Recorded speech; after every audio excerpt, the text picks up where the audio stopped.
Whenever October would roll around, I would always get pumped for bow season. I lived in a fairly wooded area, but once I got out onto the wildlife management area, I was one with the natural world. I could feel I could be so free, one with nature, free from the confines of human civilization and all the constructs of man. No limits, no limitation, just freedom to be who I am.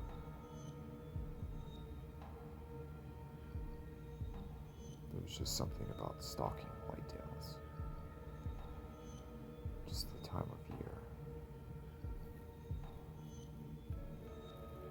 The turning into fall, into autumn.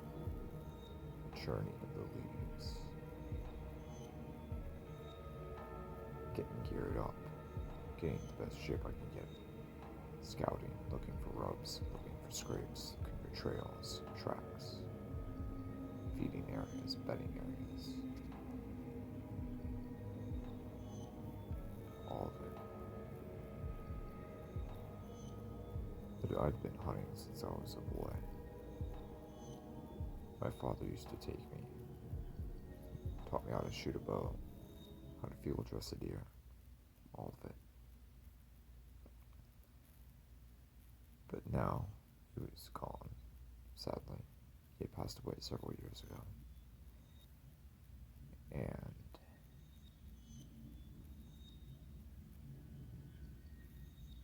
it was sort of a living out of his memory of hunting. I liked hunting regardless, but he really showed me something.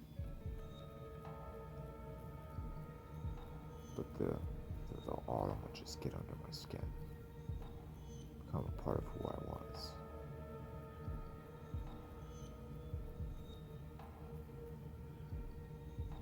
The autumn. Oh, the autumn. What a time.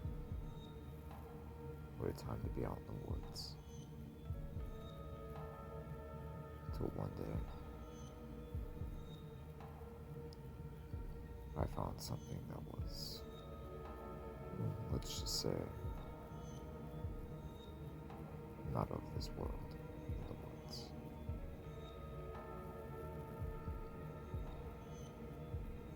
I got started early. I drove in the afternoon before opening day, made my camp, got situated, went to sleep. I wake up super early the next morning, around 4 o'clock in the morning. I get dressed, I paint up, and I head into the wilderness. It's very peculiar, that time of the morning, walking through the woods.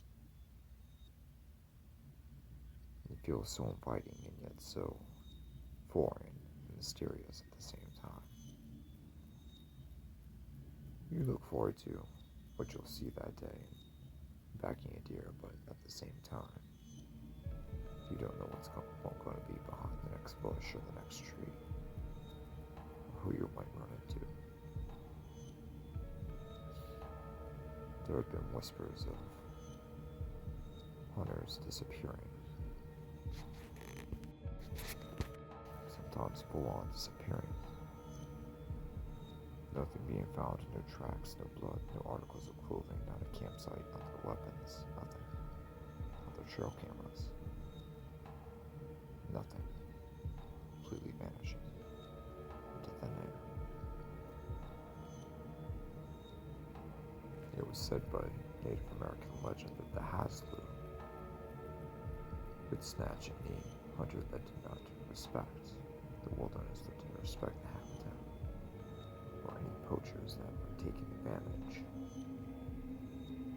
of the wildlife. The Hasleux was said to be a shapeshifter, known to change form,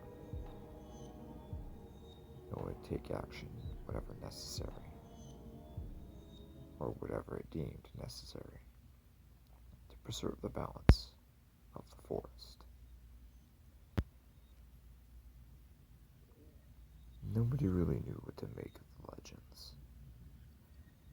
I don't know if anyone really cared, but the disappearances were beginning to pick up quite a bit, and nobody knew what to make of it. Regardless, I went about my way. Making my way to one of the spots I scouted, there was plenty of tracks and trail and scrapes and roots. Didn't get anything on the game cameras, but I figured there might be a buck or two that like they wandered through that area.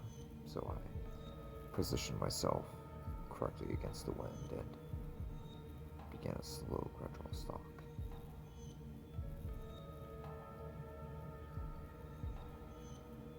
I went behind a tree and waited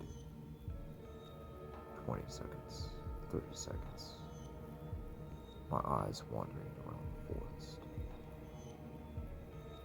looking, listening, observing. A couple minutes went by and I took a few steps as softly and as silently and as efficiently as I could. Again, my eyes wandered through the woods, looking for any sign of movement, any sign of that tall tale, brown.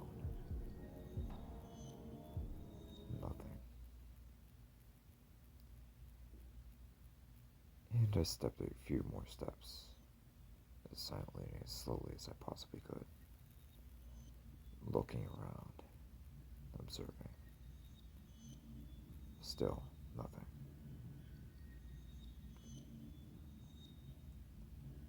Then I heard a click behind me. Metallic.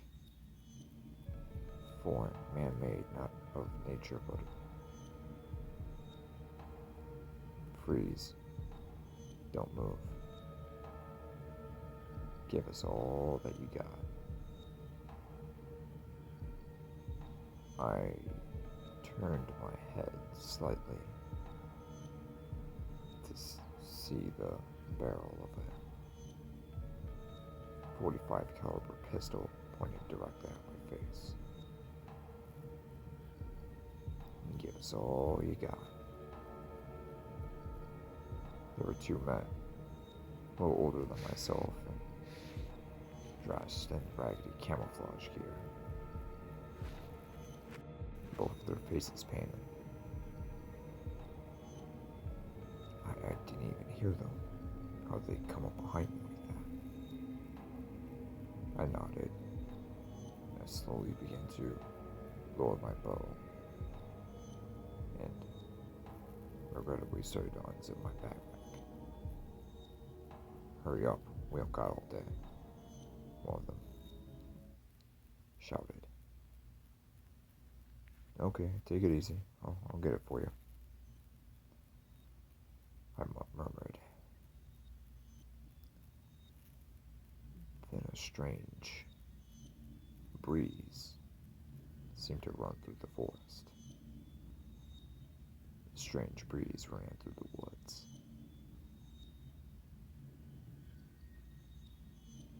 And then a grunt. A deep grunt. One of a large buck.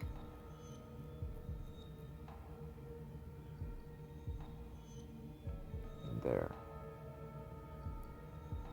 coming through a clearing in the brush, was this incredible deer. One of the most amazing bucks I've ever seen. He had to be 250 pounds.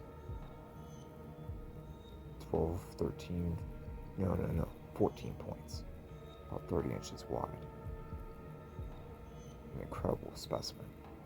Papillon or Boone Crockett type of buck. Good Lord, I couldn't believe my eyes. Hey Jess, get a load of that stud. Let's take him home. Yeah. Sure thing, Will. Just let me take care of business with the old Stumpy here. But interestingly, the buck didn't seem deterred by our presence. We didn't know what to make of it at first. I didn't know what to make of it, neither did my would-be robbers. He kept moving towards us. Usually deer run from people, especially during the season, but this one had its eyes locked onto us and was just moving towards us. Slowly but surely.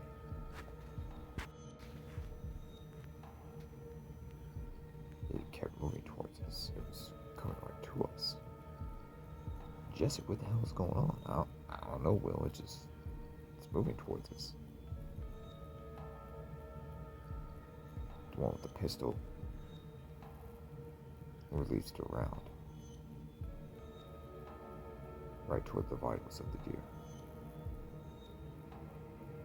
But it was undeterred. It just kept right on coming.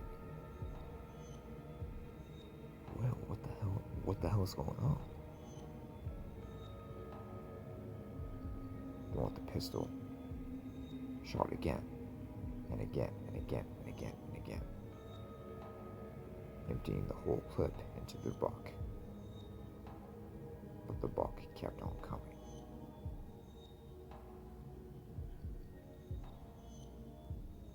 What the hell?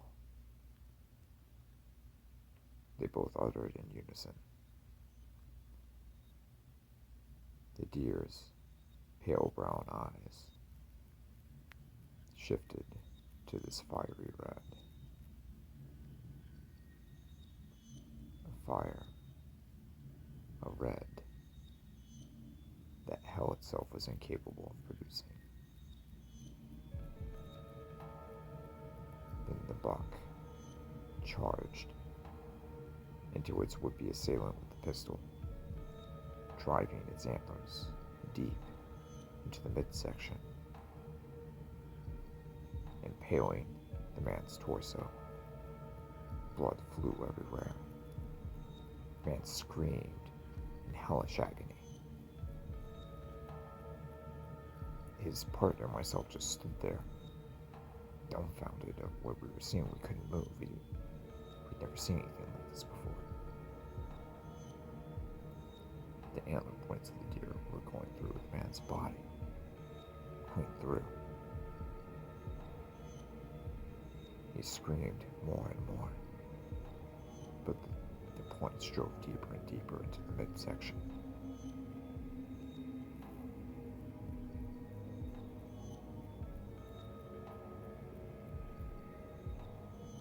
The man dropped dead.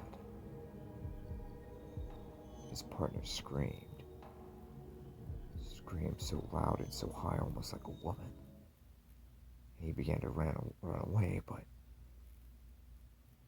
the buck caught up to him, ran him to the ground, and began to drive the points deep into his back. Screams filled the air. Blood drenched the soil. And eventually, the would-be assailant was no more. Then, the buck turned to me,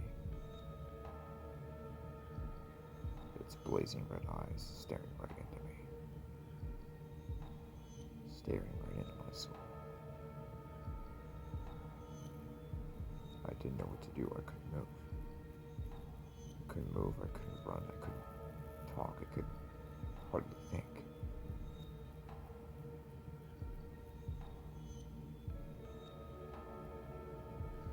For some reason, it wouldn't approach me. It just stood there and looked.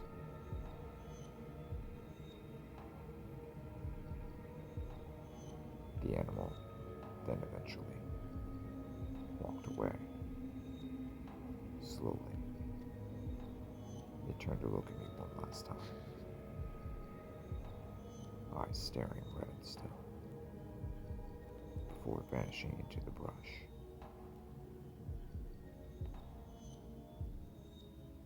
A few minutes after it had gone back into the brush, I gathered my things and began to run. I didn't walk, I ran back to my campsite. I notified the rangers and the game wardens and told them what happened. But the second we went back to the location, the bodies of my would-be assailants were gone. No blood, no sign of struggle, nothing.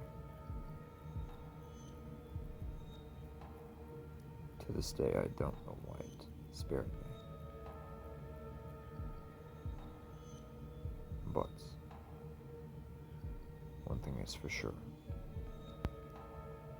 I had my encounter with the Hasleux. And the outdoors will never be the same for me again. Ever.